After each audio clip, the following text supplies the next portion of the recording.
अब रही बात टेबल क्रिएट करने की, तो हम टेबल कैसे क्रिएट करेंगे। तो सबसे बड़ा इम्पॉर्टेंट है एसक्यूएल में यही यहाँ पे चीज़ है कि हम डेटाबेस कैसे क्रिएट करेंगे।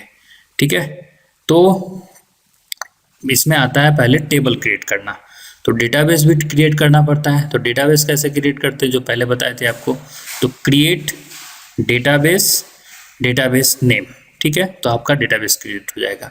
ठीक उसी तरह आपको यहाँ टेबल करना है। तो हम लोगों ने पिछली बार जब प्रेजेंटेशन में देखा था कि हम एक टेबल बना रहे थे, टेबल में जैसे एम्प्लॉय टेबल हो गया, एम्प्लॉय टेबल में एम्प्लॉय आईडी होता था, एम्प्लॉय का यूजर नेम होता था, एम्प्लॉय का पासवर्ड होता था। ठीक उसी तरह यहाँ पे भी होता है। ठीक, तो वो टेबल के फॉर्मेट था, अब उस टेबल को क्वेरी के फॉर्मेट में लिखना है, इसीलिए यहाँ पे कहा गया इसको एसक्यूएल, स्ट्रक्चर क्वेरी लैंग्वेज। तो स्ट्रक्चर क्वेरी लैंग्वेज के लिए आपको अब कमांड से करना होगा। कमांड कैसे करेंगे, क्रिएट टेबल, ये फिक्स है, इसमें आपको नहीं चेंज करना है। क्रिएट टेबल्स नहीं लिख सकते हैं, मेक टेबल नहीं लिख सकते हैं, ये फिक्स है, प्री डिफाइंड है। क्रिएट टेबल हमने दिया आर नाम, आर का मतलब कोई भी नाम, रिलेशन नेम जो हम डिफाइन करते थे एम्प्लॉय, तो हम लोग एम्प्लॉय, ये आर हो गया रिलेशन नेम। और ब्रैकेट के अंदर अगर आपका जितने सारे एट्रीब्यूट होंगे, ठीक है, ईच यहाँ पे लिखा हुआ है A of I is an attribute name of the schema of the relation R, A1 D1, D1 क्या होगा, उसका डेटा टाइप। जैसे आपको एग्जांपल नीचे में बताते हैं, तो हर टेबल में उसका एट्रीब्यूट और डेटा टाइप, किस टाइप का वो डेटा है और कौन सा एट्रीब्यूट हम डिफाइन कर रहे हैं। जैसे एम्प्लॉय, तो क्या होगा, एम्प्लॉय में आईडी होगा, तो आईडी क्या होता है, अगर आपको याद होगा पिछली बार जो हम बनाए थे, एक हम लोग टेबल बनाए थे। ठीक है, ये आपका टेबल हो गया। ठीक है, इस टेबल में हम लोग क्या करते थे,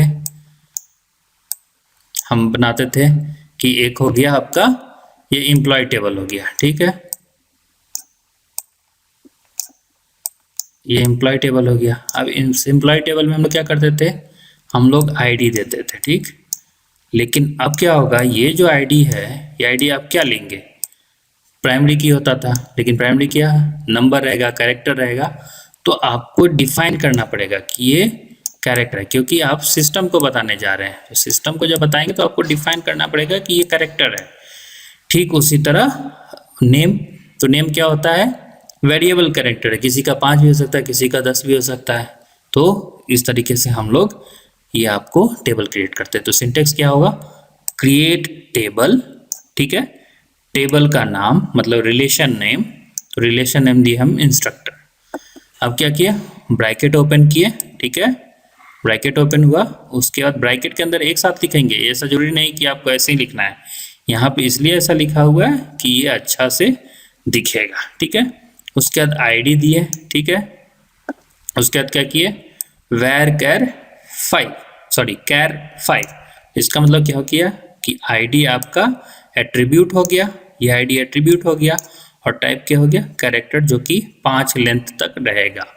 ठीक है, उसी तरह नेम हो गया आपका, तो वेरिएबल कैरेक्टर वैर कैर 20 होगा। ठीक है, उसी तरह डिपार्टमेंट नेम हो गया, तो वैर कैर 20 तक।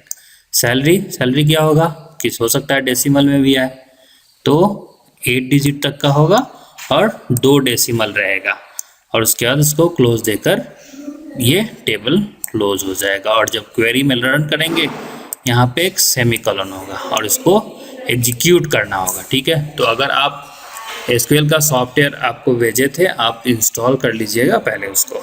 ठीक है, इसको हम कैसे, ये भी आपको रन करके बताएंगे, पहले आगे बढ़ते हैं। ठीक है, तो अब क्या हुआ, इंटीग्रिटी कंस्ट्रेंट। इंटीग्रिटी कंस्ट्रेंट क्या होता है, जैसे हमने आपको बताया कि आपने टेबल क्रिएट कर रहे हैं, जब टेबल क्रिएट करते समय क्या हो गया कि आपका नॉट नल होना चाहिए, जो क्रिएट कर रहे हैं वो एट्रीब्यूट, वो टेबल भी नल नहीं होना चाहिए, उसमें प्राइमरी की होना चाहिए, उसका फॉरेन की भी रेफरेंस होना चाहिए। तो एग्जांपल यहाँ पे देखिए, जैसे यहाँ पे हमने डिक्लेयर किया क्रिएट टेबल इंस्ट्रक्टर, आईडी कैर सेम हो गया, नेम हो गया वैर कैर, लेकिन हमने क्या यहाँ डिफाइन किया, नॉट नल, मतलब आप जब डेटाबेस में एंट्री करेंगे तो ये नल नहीं होना चाहिए, एंट्री इसका होना ही चाहिए, तभी जाके आपका ये लेगा। Next department name varchar वही हो गया, सैलरी न्यूमेरिक हो गया। लेकिन अब यहाँ पे क्या कर रहे हैं, इस टेबल में डिफाइन कर रहे हैं कि जो मेरा प्राइमरी की होगा वो आईडी होगा, ठीक है। और फॉरेन की क्या है, फॉरेन की ये डिपार्टमेंट नेम है, तो हमने डिफाइन कर दिया फॉरेन की डिपार्टमेंट अंडरस्कोर नेम। और रेफरेंस किसको ये कर रहा है, ये रेफरेंस कर रहा है डिपार्टमेंट रिलेशन को, तो डिपार्टमेंट रिलेशन सेमीकोलन। तो ये भी क्रिएट किया टेबल, लेकिन इसमें क्या किया, आपने डिफाइन कर दिए, ठीक है, कि ये जो प्राइमरी की होगा आपने वो बता दिया इस टेबल में क्या है। इसलिए यहाँ पे लिखा हुआ है primary key declaration on the attribute automatically ensure not null. तो जब भी बाय डिफॉल्ट, क्योंकि प्राइमरी की हमने डिफाइन कर दिया है जे आईडी, तो जब आईडी प्राइमरी की होगा तो ऑब्वियसली वो नल नहीं होगा।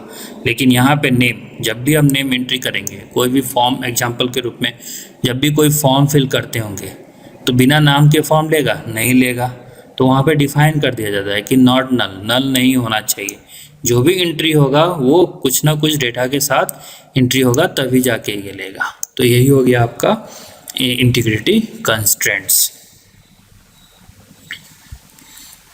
ठीक है। उसी तरह से आप थोड़ा और टेबल क्रिएट करना है तो और क्रिएट कर सकते हैं, क्रिएट टेबल स्टूडेंट्स, ठीक है। और उसी तरह यहाँ पे डिफाइन कर सकते हैं create table text, last time जो बताए थे। तो इस तरह से आप टेबल क्रिएट कर सकते हैं। आपको एक टेबल क्रिएट करके हम बताते हैं, ठीक है। तो ये भी आपका देखिए क्रिएट टेबल कोर्स के लिए किए, कोर्स आईडी बनाए, ठीक है। Varchar same title varchar, department name varchar, credit numeric, primary क्या होगा कोर्स आईडी इस टेबल के लिए। फॉरेन की कौन सा है, यहाँ पे डिपार्टमेंट नेम है, डिपार्टमेंट नेम किसको रेफरेंस कर रहा है, डिपार्टमेंट को, और उसके बाद सेमीकोलन। तो जब भी टेबल क्रिएट करेंगे उसके एंड में सेमीकोलन आना ही है, तभी जाके आपका क्वेरी एग्जीक्यूट करेगा, नहीं तो नहीं करेगा।